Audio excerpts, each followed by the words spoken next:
Then your main event, Aljo versus Sugar Sean O'Malley. Listen, Aljo's a bad matchup for everybody. You know, you'll hear around other people do what I do in the business go, oh, it's a nightmare matchup for Sugar Sean. Aljamain's a nightmare for everybody in the division with his skill set. Homeboy hasn't lost since when, Chin? Scroll down. He hasn't lost since 2018, and he's had some fights, man. 17. 2017? Yeah. Oh, when he got head kicked by Marlon Moraes. Yeah, with that knee, that was bad. Yeah. Since then, though, he's beat everybody. Everybody. And I think, too, now what makes Aljo special is he knows what he's good at. When he gets your back, he wears you like a backpack. There's nobody better in the history of the UFC that once they get your back can, strangle you unconscious with a rear naked choke. That's where Aljo excels there. I do think, again, he's a bad matchup for everybody. It's not a knock on Sugar. But when you compare what these guys do great, right? Obviously, Sugar has such an advantage when it comes to stand-up game, but Aljo has a significant advantage when it comes to grappling, the wrestling, being in the big fights, beating better opponents. The knock on Sugar is his opponents, right? A lot of his wins, those guys aren't in the UFC anymore. One of the wins the guy hasn't fought since he lost to Sugar. And then with Sugar, the time he has fought tough opponents in Cheeto, he did lose that fight. Controversially, he lost that fight. And then when he finally got to Pedro Munoz, he had the accidental eye poke, so we don't know. And then when he stepped up to the big plate against Peter Yan, stylistically in the top three, it was the best matchup for him. And I thought he did beat Peter Yan. Straight up, I thought he beat Peter Yan. I think that shut up a lot of the haters that had that knock on Sugar. He hasn't beat anybody. He can't compete at the highest level. He beat Peter Yan, man.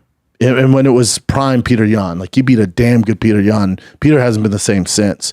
So I think Sugar is undervalued. I think people, the knock on him is the UFC wants him to be champion, so they're giving him an easy path. Let me clear all this up. Yes, the UFC does give certain guys passes because, Sugar is a huge name. It comes with a massive younger audience, and it is an advantage to the UFC if he becomes champion. The UFC can only do so much, but eventually you're going to have to fight guys like Aljo or Peter Yan. If you don't pass the test, they can't. After that, there's nothing to do. Now, getting to that point, can the UFC accelerate your path to get to the title shot or get to the top 5? Of course. They did it with Alex Pereira, but paid off. The guy's a savage. Do you not want to see him fight? He's a massive name. In the light heavyweight, he fights Yan, former champ, beats him. Now he's fighting for a title. Are you mad at it? I'm not. Now, did he take the same path of resistance as a Tony Ferguson or some of these other guys, a Dustin Poirier, a Max Holloway who's fought everybody, a Chito Vera's strength of schedule is pretty damn good. You look at all these guys that Pedro Munoz fought everybody. It's just the UFC can only do so much where at the end of the day you have to be able to beat these guys that aren't perfect matchups. And Peter Yan was not a perfect matchup for Sugar, and Sugar passed that test. So I get the where the haters will push back and go, oh, he hasn't fought anybody. He has. He fought Peter Yan. He beat him. So that doesn't work here. Aljo's a nightmare of a matchup. He is, but he's a nightmare for everybody in the division. So there's that. And, would the UFC want Sugar to win this fight? Of course. He's a massive star. If he wins this makes him even bigger. There's nothing the UFC can do Saturday night. There's nothing they do to increase his grappling capabilities against Aljo. And even if he was a good grappler, he's no Aljo. Aljo's so damn good. You guys aren't giving him enough credit. Why Aljo doesn't get the credit he deserves, I blows my mind. I have no idea why. The Peter Yan fights, whatever. Just look at what he's done even before that. Look what he did to TJ. Yeah, but TJ had one arm. Okay, still dismantled him. Look what he did to Corey Sandhagen. Where's your excuse on that one? Corey's damn good. Top 3 in the world. He dismantled Corey. Not even competitive. Now, if they fight again, I think it's a different story and more competitive fight. Does Corey beat him? I don't know. But still, look what he did to Corey. Look what he did to Henry Cejudo. What's the excuse with Henry Cejudo? Well, so Henry Cejudo's over the hill. He didn't, ring rust. Okay, still beat Henry Cejudo. If not top 2 greatest combat athletes of all time, beat him. He also took him down.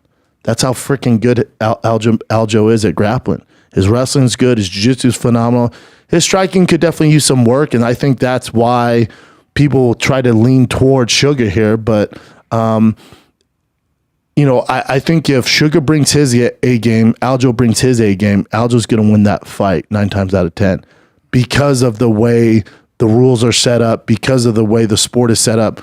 A great grappler will usually always beat a good striker if the striker is not even close to the same level of grappling. It's just the way it goes because the grappler dictates where the fight goes. There's nothing Sugar can do. And I saw an interview Sugar had with Brett Okamoto where he goes, I have to be perfect. I have to be perfect. I know I'm going to get taken down, but it's just about surviving on the ground.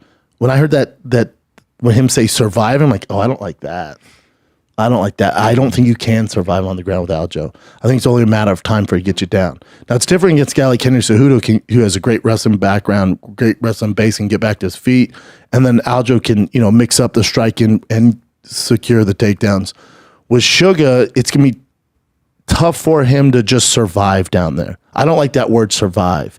Hoping that they either stand you up or you don't get submitted in the round ends, then you start back on your feet. Because then you're looking at every single round, you look at maybe a 30, 45 second gap where you can maybe land a glancing blow. Now, Sugar does have knockout power, crazy knockout power. So if he does land one, but again, Cejudo at his best, Aljo at his best, Sugar at his best, Sterling's going to win that fight. I think both of them do bring their A game Saturday night. I just think it's Sterling's time. And I do think once Sterling leaves and goes up to 145 and, tries to take on Alex Volkanovski, which is another story. We'll get to that when it happens. But Aljo is big for the division. He's the strongest guy in the division. He has the most skills in the division. He has the experience. He has that extra championship mentality. He's just impossible to beat right now. But when he leaves, I think it could definitely be Sugar's division. Because as good as Merab is, I don't think he's as versed as Aljo. Aljo's special, man. Merab, you know what you're getting. I think Sugar has a better chance against Merab than he does Aljo. I think Sugar has a better chance against Henry Cejudo than he does Aljo. And then Corey Sandhagen, Sugar's a great fight. So yeah, I just think even if Sugar loses, it doesn't do much. Now, if he goes in and gets starched in the first round, gets taken down and strangled in 40 seconds, yeah, it might hurt his street cred a little bit. But I think even if Sugar loses this fight, which I do think he does, if he does lose this fight, I think he'll be fine because Aljo's going to jump up in weight, which he said he's wanted to do. And then you have Merab, you have Henry Cejudo, Corey Sandhagen at the top. I think Sugar matches up well, and I do think Sugar's going to be champion, just not Saturday night. I love Sugar. Has all the skills in the world. So exciting. The UFC could definitely use him as a champion. The problem is you have Aljo at the top of the hill right now, and that's impossible for anyone, including Sugar, including Merab, including Henry Cejudo, including Corey Sandhagen, including Cheeto.